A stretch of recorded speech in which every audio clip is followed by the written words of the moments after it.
Saudamos então a todos os irmãos, amigos ligados a mais este trabalho de domingo do Centro Espírita Joana de Ângeles de Sarandi. É uma alegria mais uma vez estarmos juntos nesse formato de bate-papo no último domingo de 2023, trazendo um convidado que estava estreando conosco neste formato, Fernando Carlos Bica, trabalhador do Movimento Espírita de Passo Fundo, atualmente vice-presidente do Conselho Regional Espírita, isto, Bica? Isso. E um amigo, irmão de muitos anos de trabalho, é uma alegria tê-lo conosco. E, mais uma vez, conosco, João Antônio Link, atualmente presidente da União Municipal Espírita de Carazinho e, recentemente, reeleito presidente do Centro Espírita Paz, Amor e Caridade daquela cidade. É isso, João? Enfim, os cargos materiais importam menos, né? Mas sempre é importante a gente situar, né? Então, como sempre fazemos em nossos trabalhos espíritas, abrimos com uma prece, a qual convidamos a todos neste momento. Então, que fechemos os olhos, elevemos o nosso pensamento ao alto, a Deus, a Jesus, a espiritualidade maior, onde quer que nos encontremos neste momento em nossos lares. Nós invocamos a certeza da presença do nosso espírito protetor, das equipes espirituais dos centros espíritas a que somos vinculados.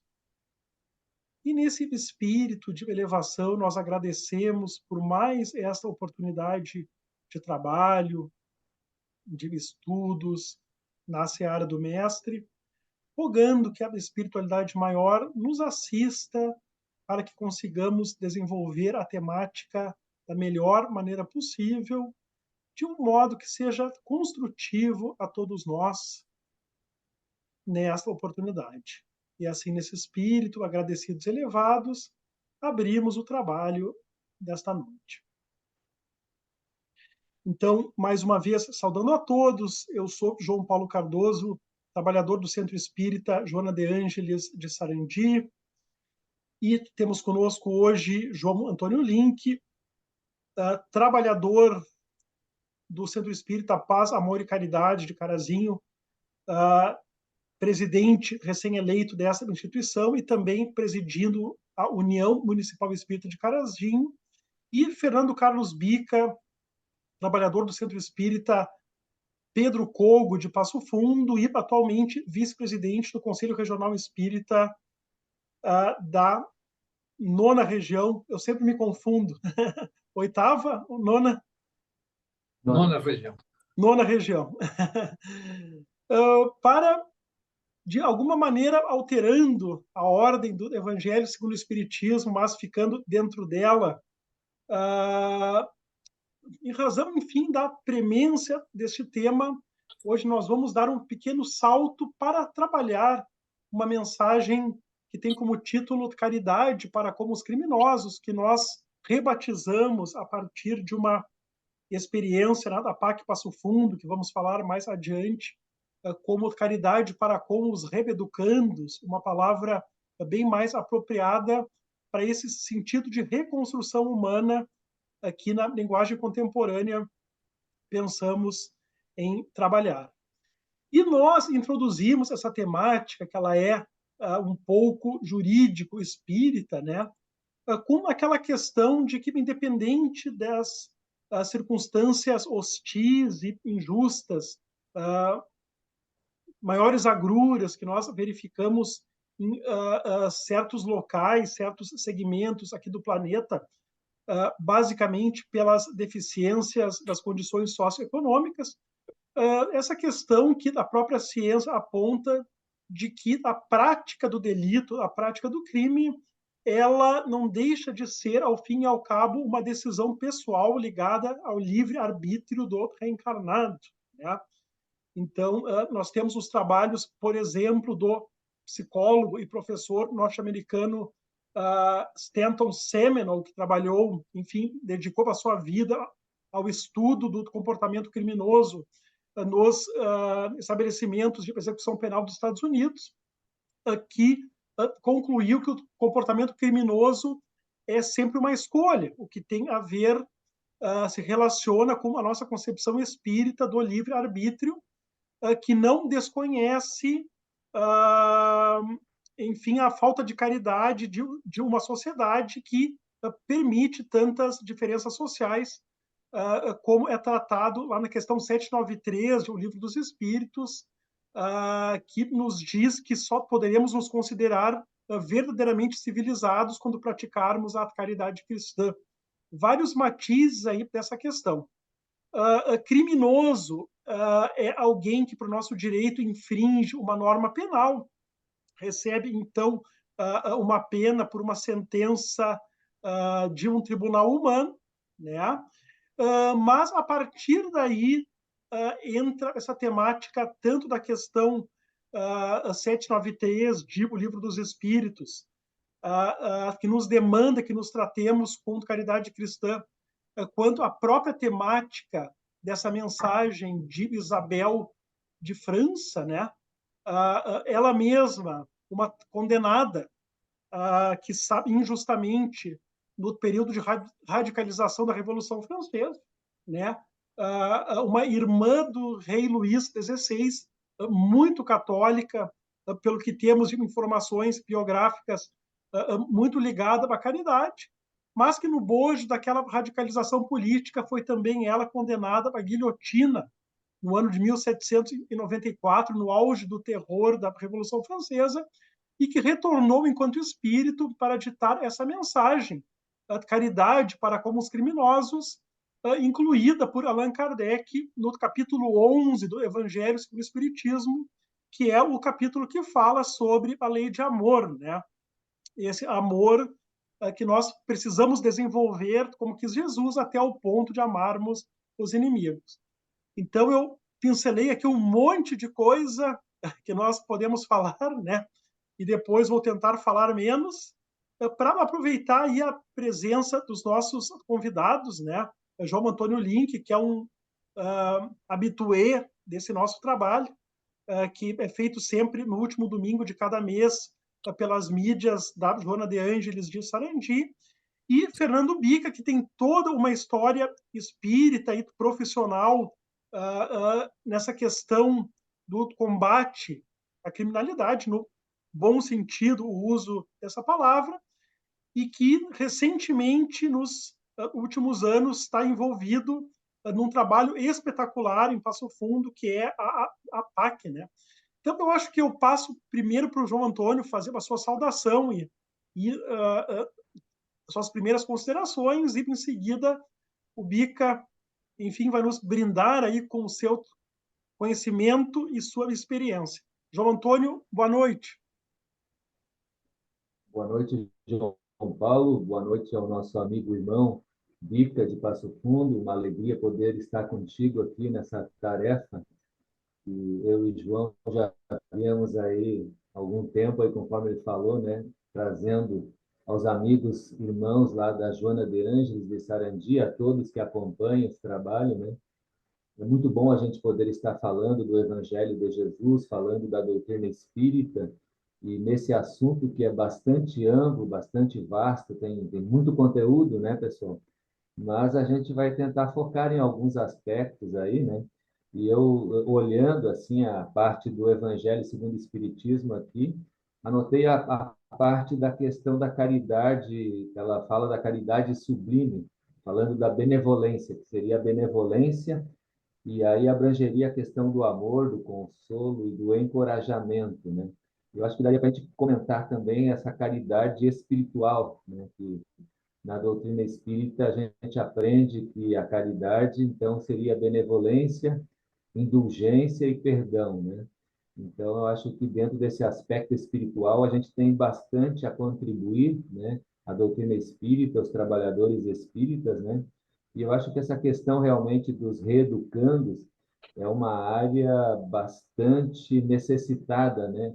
De auxílio, de um processo de reeducação, enfim, todo um processo que possa auxiliar esses nossos irmãos para que eles tenham a possibilidade também de se auto-melhorarem, ter a oportunidade desse processo, então, de receberem oportunidades de melhoramento, né? Principalmente quando estão na situação, no momento em que estão na questão da prisão, lá, da reclusão. Né? Acho bastante interessante esse processo da gente poder fazer alguma coisa. Né? Boa noite, Bica. Uma alegria tê-lo conosco. Boa noite, João Paulo. Boa noite, João Link. É um prazer enorme estar com vocês aqui, falando para os nossos amigos do Centro Espírita Joana de Ângelo, ou Sociedade Espírita Joana de Ângelo. E o tema escolhido para essa noite foi um tema muito interessante, que é a caridade com os criminosos e que tu preferes tratar como caridade para com os recuperantes.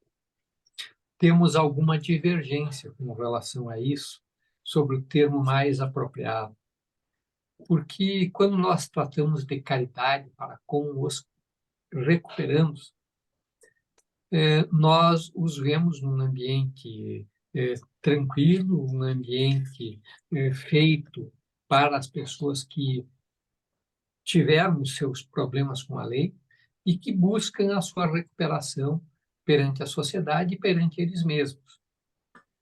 E quando nós falamos dos criminosos, muitas vezes esse nome nos enche de temor, porque são aquelas pessoas que são tidas por nós como ou nossos inimigos por terem feito um mal contra nós, ou inimigos da sociedade por terem atentado contra alguém da sociedade. E esse tema que tu nos traz hoje, que emoldurado por essa bela mensagem de Isabel de França, que está inserido não por acaso no capítulo 11 do Evangelho segundo o Espiritismo, que tem como título Amar ao próximo como a si mesmo. E que coloca, então, o criminoso, o condenado ou o recuperando nesta situação de nosso próximo e que merece ser amado. Nós vemos que já derrubaste, agora, no início da nossa live, a situação de que as circunstâncias sociais que envolvem o homem, elas seriam condicionantes da criminalidade. E isso, se nós nem precisaríamos de que um psicólogo famoso nos dissesse isso. Basta observar a nossa sociedade.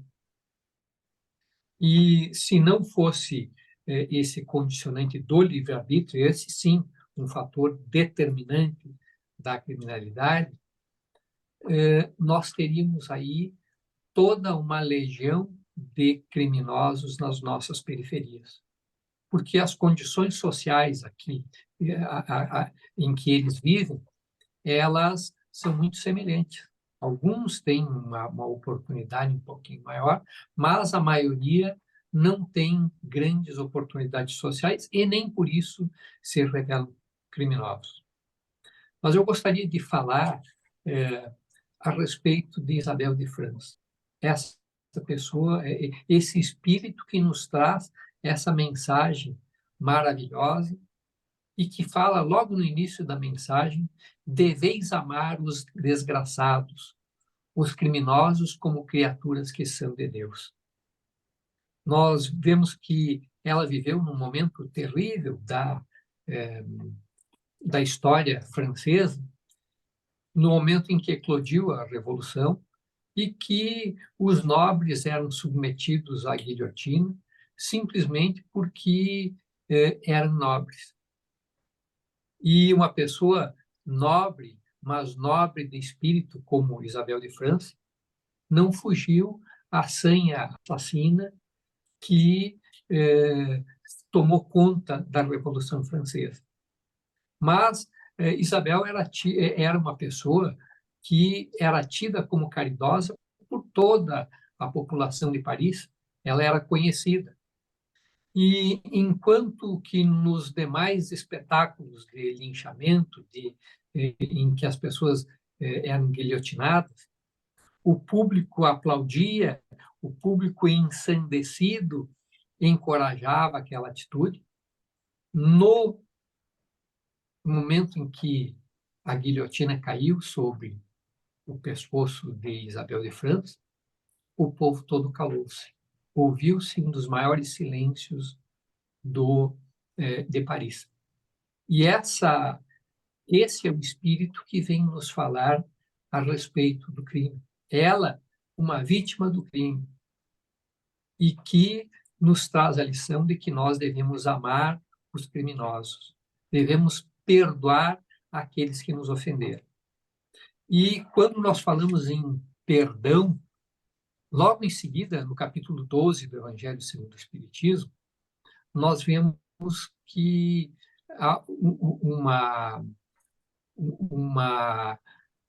ele inicia com uma frase de Jesus, uma frase não, uma mensagem de Jesus, em que ele nos concita a amar os nossos inimigos. E eu estou procurando aqui para ver se, para não citar de forma indevida, falar com as minhas palavras e desnaturar aqui os ensinamentos de Jesus. Mas Mateus anotou no seu capítulo 5, do versículo 44 a 47, o seguinte: palavras de Jesus. Amai os inimigos, fazei o bem aos que vos odeiam, e orai pelos que vos perseguem e caluniam, a fim de serdes filhos do vosso Pai que está nos céus, e que faça e levante o sol para os bons e para os maus, e que chova sobre os justos e os injustos. Porque se só amardes os que vos amam, qual será a vossa recompensa? Então, a lógica do amor ao inimigo é a mesma lógica do amor ao criminoso. Amor ao condenado, aquele que cometeu um crime contra a pessoa ou contra a sociedade. E nem Jesus abandonava os criminosos, nem a doutrina espírita ensina dessa forma.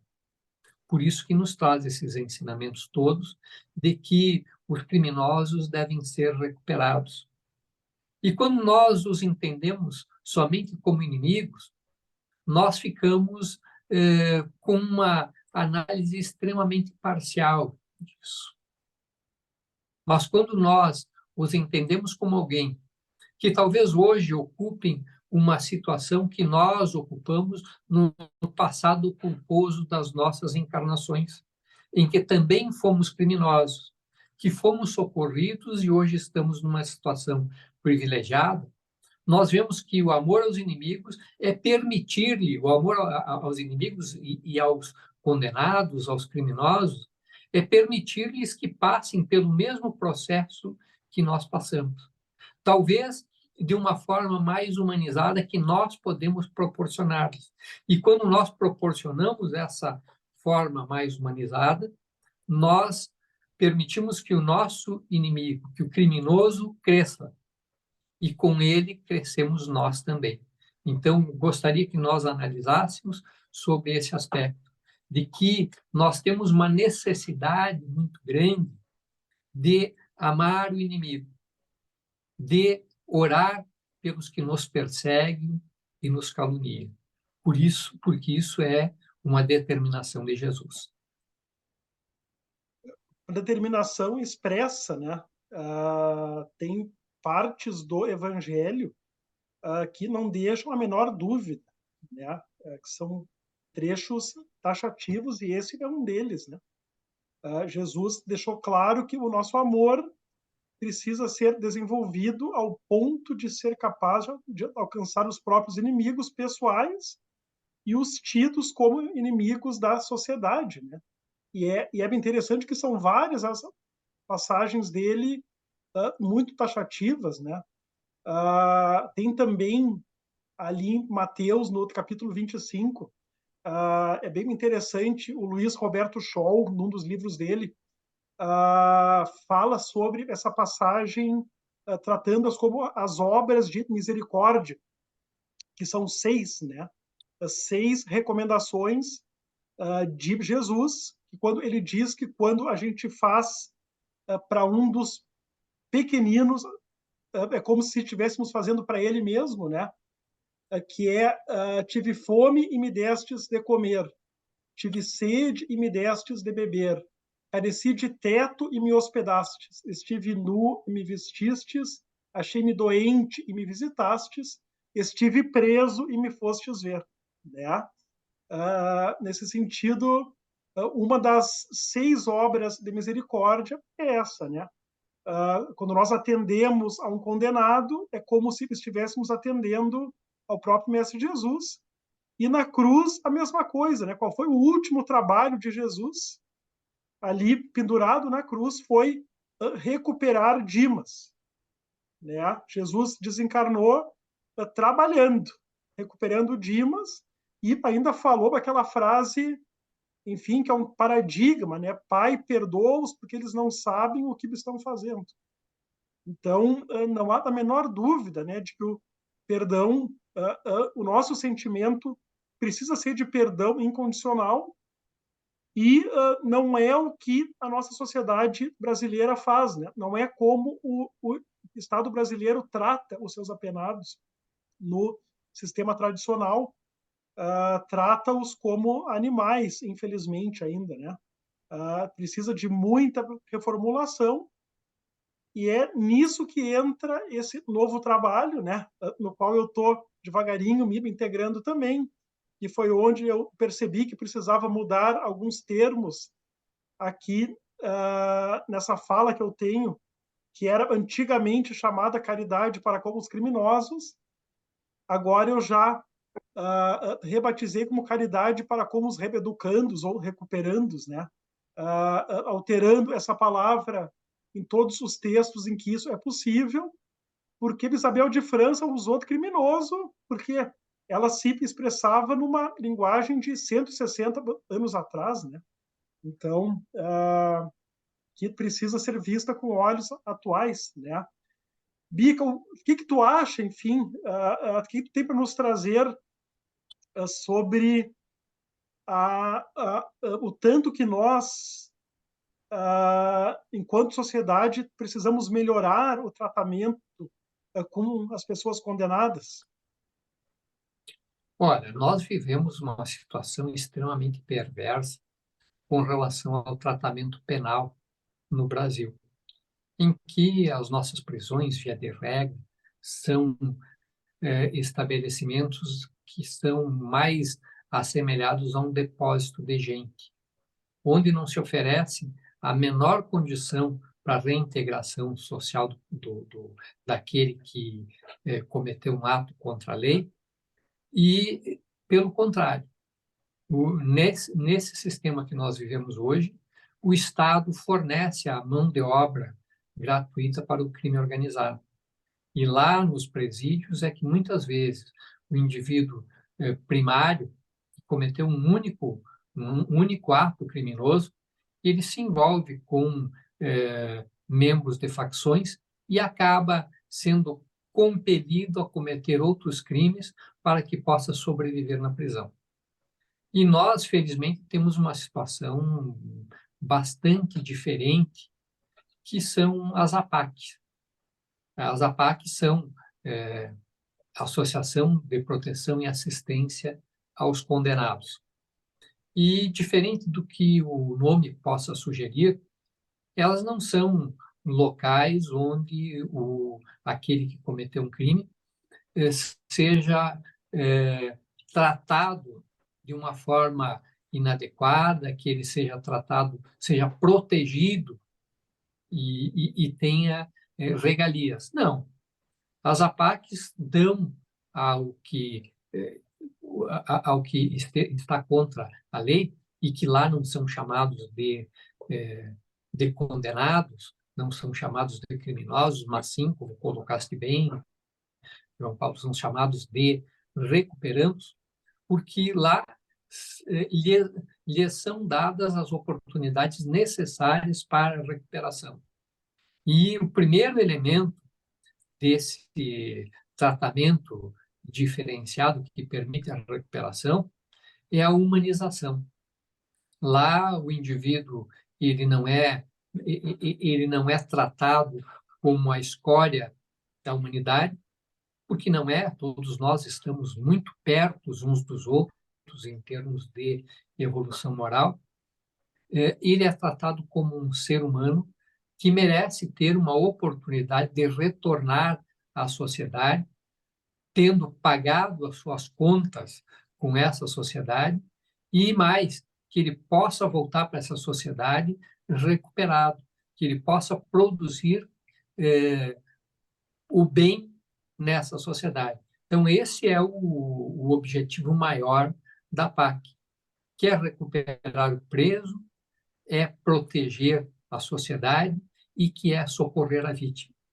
Se trata, em todas as APACs, se fala não, se trata muito da justiça restaurativa.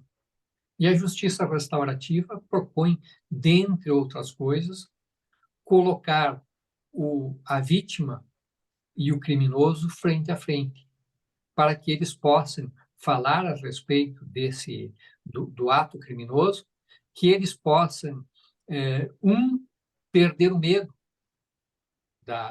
do crime, e outro, sentir-se mais humano e ver que vale a pena realmente mudar de atitude.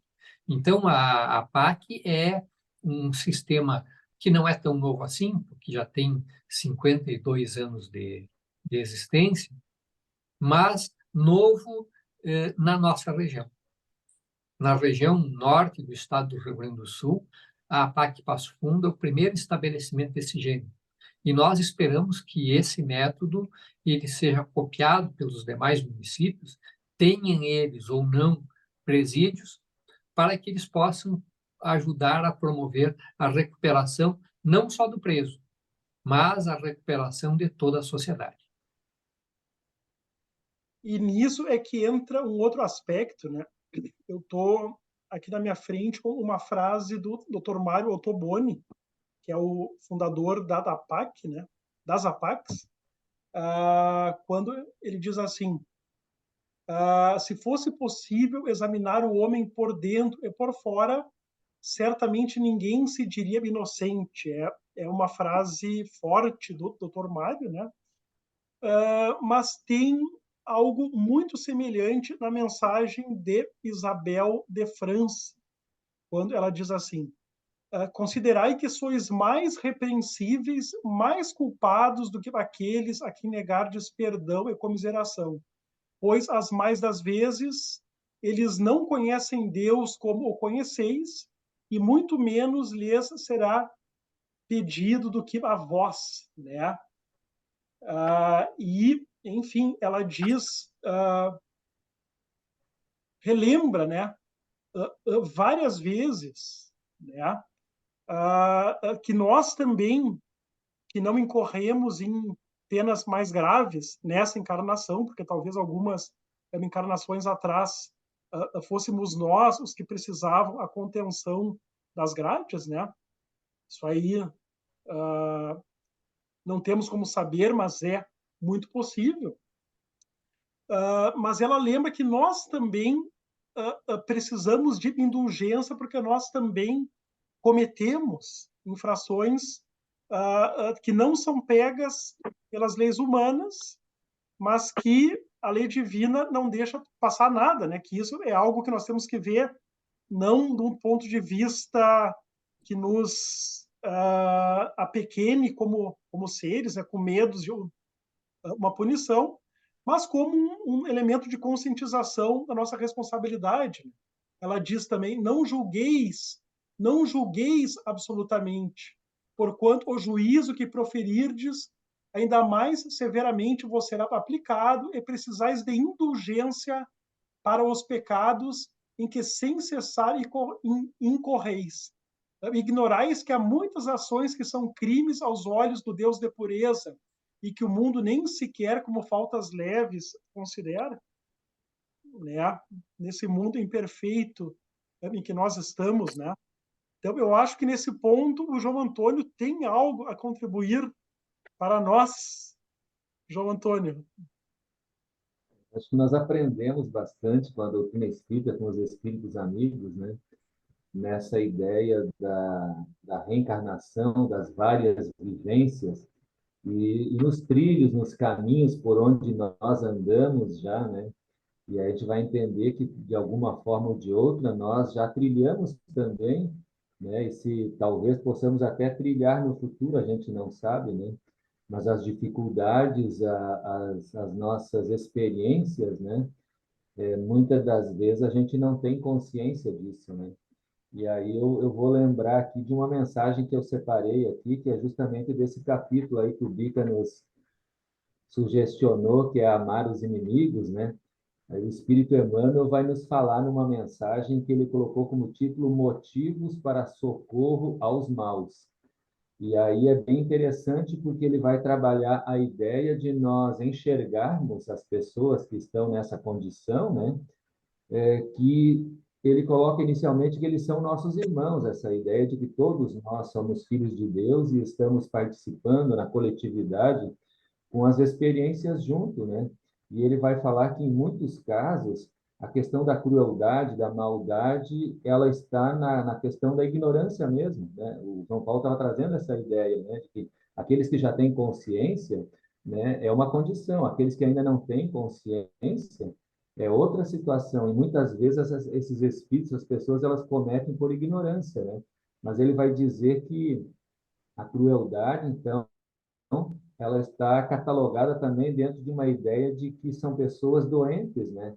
Pessoas que estão com distúrbios, né? Com várias questões de dificuldades e que elas precisam, então, muito mais de compreensão, de apoio fraterno, de socorro, né?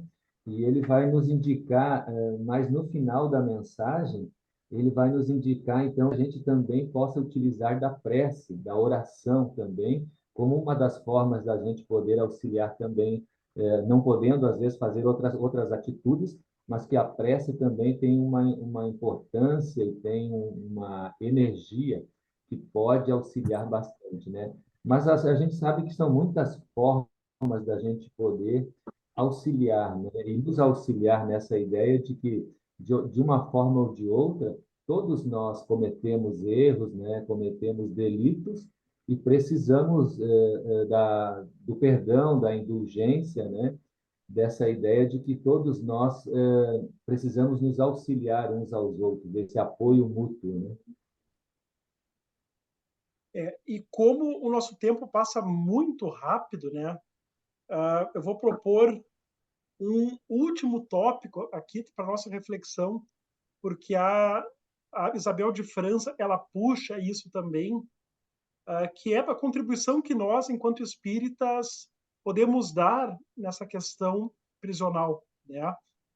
Porque nós, às vezes, enquanto trabalhadores espíritas, e isso serve para qualquer outra linha em que se possibilita o trabalho voluntário, outras religiões, clubes de serviço, nós nos fechamos só dentro das nossas instituições, né? Ou mesmo organizações, quando vamos pensar, por exemplo, no movimento federativo, e deixamos de atuar fora, né? Até o último número da revista da Reencarnação, que é sobre a assistência social espírita, eu recebi há poucos dias e estava passando os olhos, que tem um capítulo sobre os espíritas dentro do sistema público de assistência social, né? Enfim, pretendo ainda ler essa edição. Mas sobre a contribuição dos espíritas no sistema prisional, me lembra o livro Memórias de um Suicida, né? Que é um livro que tem dezenas de personagens assim excepcionais, e tem um desses personagens que é um encarnado charado Bica, né? O médium Fernando, né? Que é um médium português que se tornou íntimo daqueles espíritos suicidas, né? Grupo integrado pelo autor do livro, espírito Camilo Cândido Botelho, que se sabe que era o escritor português Camilo Castelo Branco.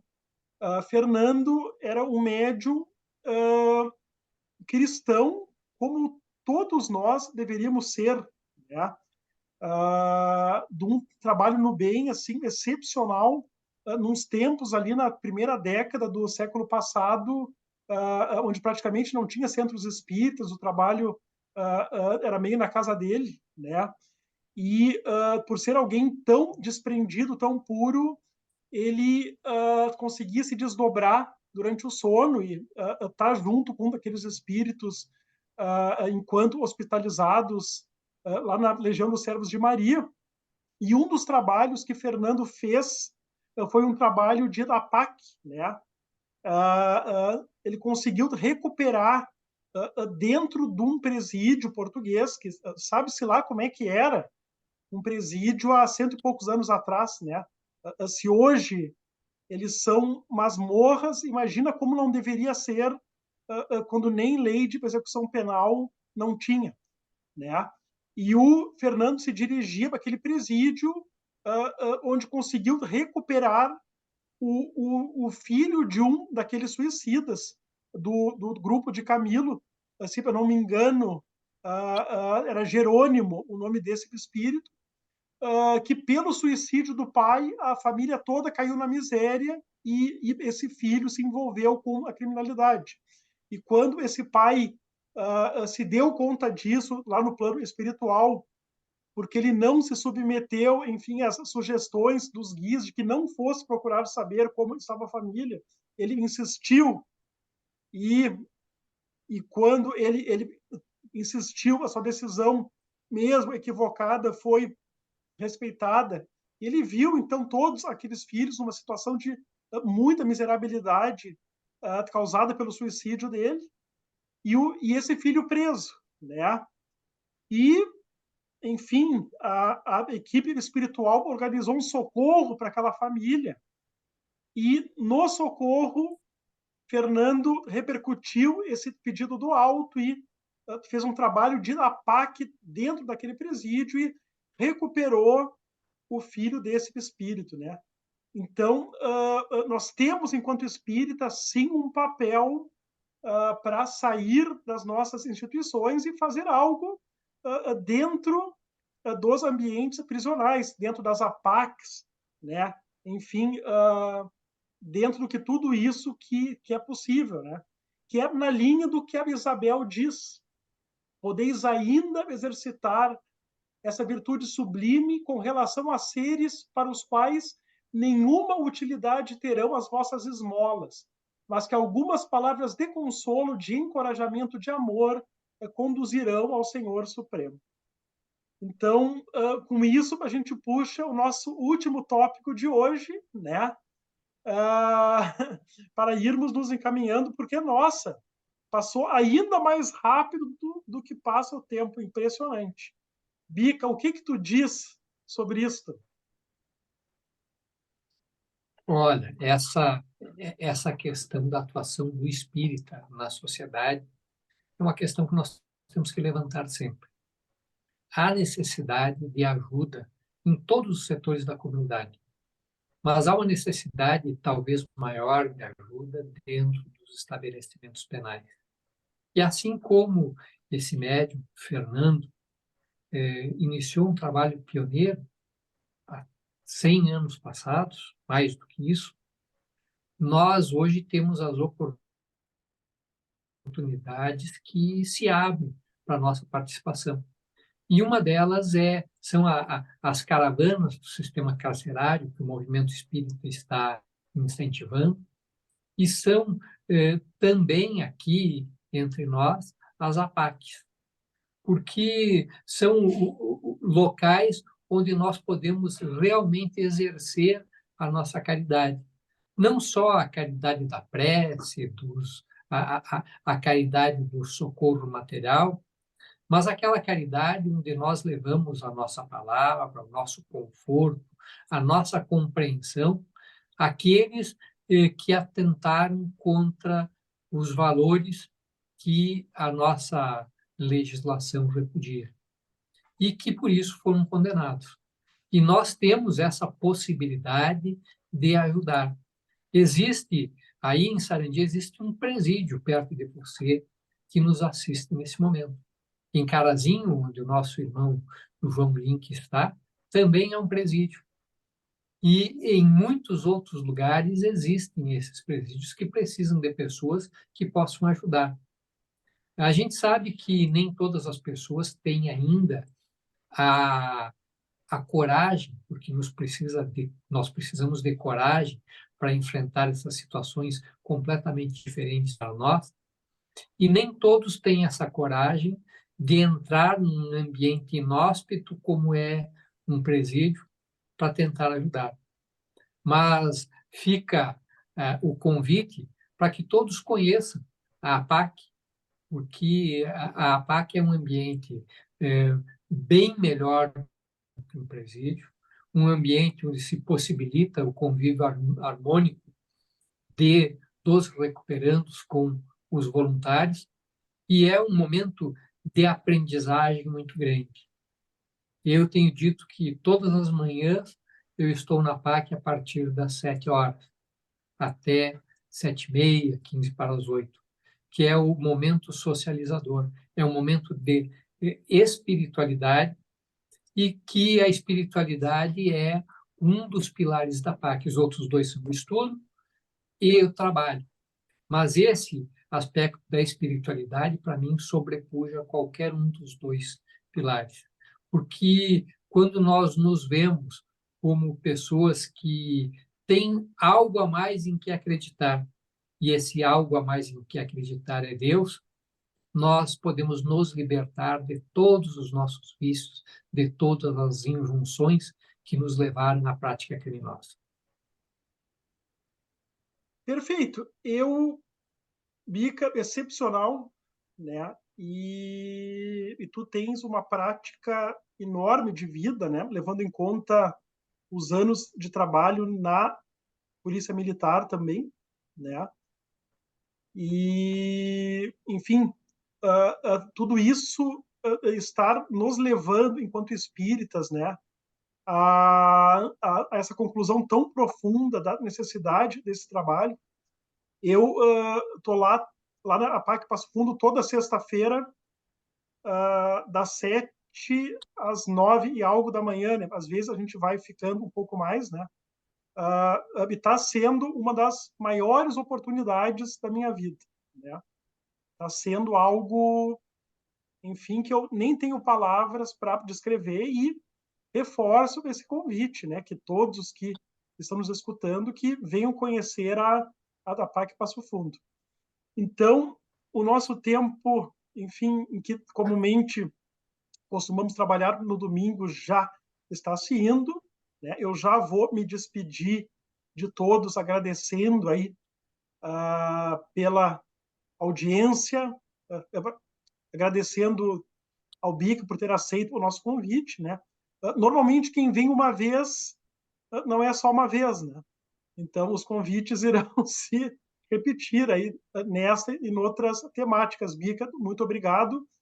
Muito obrigado, João Antônio, e eu passo para ti. E, no final, o Bica me encerra para nós. João.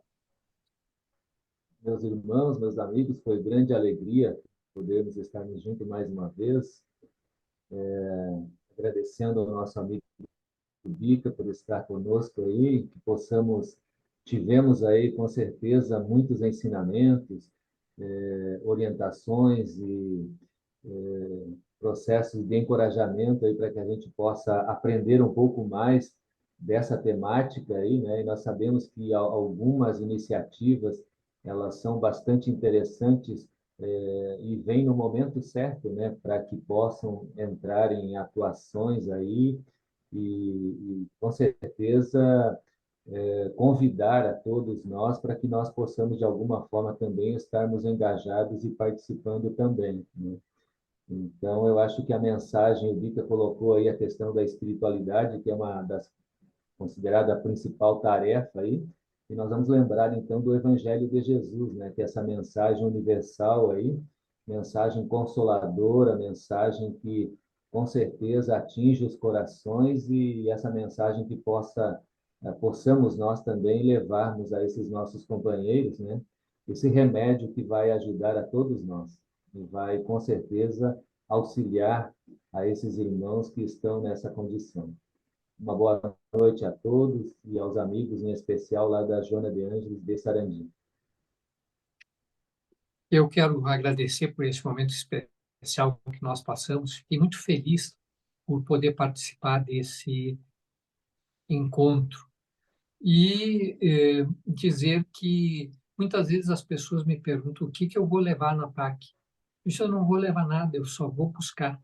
E realmente, cada vez que eu saio de lá, eu me saio, eu saio muito melhor do que eu entrei, porque falar sobre espiritualidade, conversar com as pessoas e ter essa oportunidade tão pequenininha de fazer um pouco de caridade nos engrandece imensamente. E quando se fala em caridade para com os criminosos, é importante que nós lembremos que os mandamentos de Jesus se resumem a uma palavra: amor. Ele resume os mandamentos da lei de Deus em dois: ama a Deus sobre todas as coisas e ama ao próximo como a si mesmo. E aquele que atenta contra a sociedade também é o nosso próximo, é um irmão menor que precisa e que merece ser recuperado para a obra de Deus. E eu, nesse momento, peço a todos que elevemos os nossos pensamentos ao alto e que possamos ouvir a oração do Pai Nosso, que foi ditada a Chico Xavier por José Silvério Horta. É um Pai Nosso diferente, mas é um Pai Nosso que nos remete à condição atual e às necessidades que todos temos desse amor incondicional do Cristo. Pai nosso que estás no céu, na luz dos sóis infinitos, Pai de todos os aflitos neste mundo de escarcéus. Santificado, Senhor, seja o teu nome sublime, que em todo o universo exprime concórdia, ternura e amor. Venha ao nosso coração o teu reino de bondade, de paz e de claridade na estrada da redenção. Cumpra-se o teu mandamento, que não vacila e nem erra, nos céus como em toda a terra, de luta e de sofrimento. Evita-nos todo o mal, dá-nos o pão no caminho, feito de luz no carinho do pão espiritual. Perdoa-nos, Senhor, os débitos tenebrosos de passados escabrosos de iniquidade e de dor. Auxilia-nos também nos sentimentos cristãos, a amar nossos irmãos que vivem distante do bem. Com a proteção de Jesus, livra nossa alma do erro, neste mundo de desterro distante da vossa luz. Que a nossa ideal igreja seja o altar da caridade, onde se faça a vontade do teu amor. Que assim seja.